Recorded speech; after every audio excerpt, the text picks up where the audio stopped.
Hello and greetings from Washington. It's my pleasure to address this summit and share how the Department of Commerce is not only helping to grow the space economy, but is also the center of gravity within the federal government in supporting the commercial development of space. We know that the commercial space economy is already approaching 1% of our GDP and employs more than 360,000 private sector jobs. So it's our mission at Commerce to improve America's competitiveness so that our companies can succeed in the global economy. And the commercial space industry is one of our key strategic priorities. We want to ensure the United States remains a leader for businesses operating in space. As a result, we've reorganized and elevated our Office of Space Commerce under Director Richard Dalbello, who has decades of experience in the industry. Richard also serves as my vice chair for a new Commercial Space Coordination Committee that we formed last year. It includes the heads of nearly every commerce bureau because our work expanding space commerce isn't confined to one office, but involves international trade, economic development, broadband expansion efforts, cybersecurity expertise, and even minority business outreach to expand our supplier base. We've organized our space commerce efforts into 5 separate areas of focus. First, we're working to coordinate regulatory functions. In order to invest and compete, businesses need clarity, consistency, and transparency. We've strongly supported Vice President Harris's work through the National Space Council to ensure that the United States establishes a clear, modern, and comprehensive regulatory framework. We've also increased and sped up our licensing of commercial remote sensing satellites and eliminated more than 40 operating restrictions that had been previously imposed on U.S. imaging satellites, with plans to remove even more restrictions in the near future. Second, we're growing the customer base for U.S. commercial space goods and services.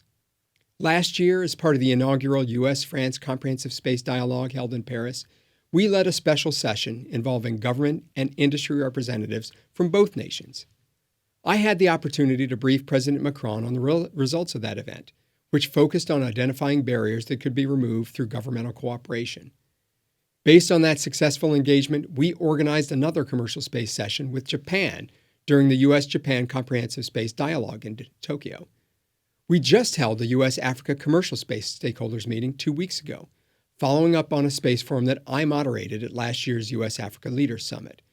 And we're planning additional commerce space engagements with Korea, India, Singapore, the UK, the Quad, and others. As we grow these relationships, we also grow opportunities for the expansion of space commerce.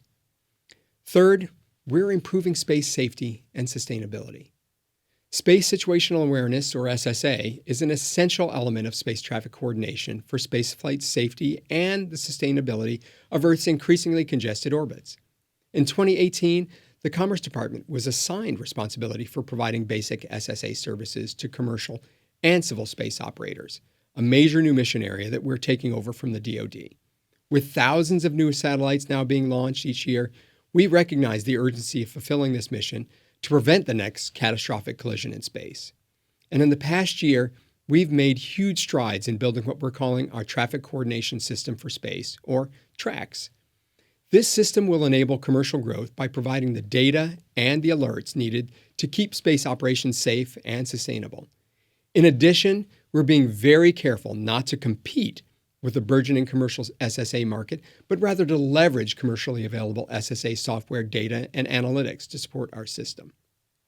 We recently awarded the first major contract for the cloud infrastructure that will contain the TRACS elements and have major acquisitions planned over the coming months. Our fourth area of focus is about promoting innovation, which is foundational to everything we do at the Commerce Department. As part of this work, we're buying commercially available satellite data to improve weather forecasting, while at the same time fostering the growth of new markets for satellite services. We also know that next-generation satellite systems and new space enterprises built to service and work with those systems are going to need spectrum to develop their full potential.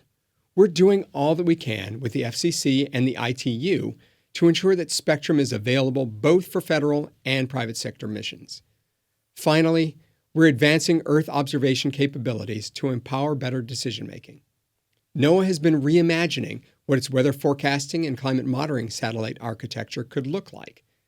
NOAA has been engaging with the community and issued study contracts develop a more advanced and an agile architecture in low Earth orbit and for space weather.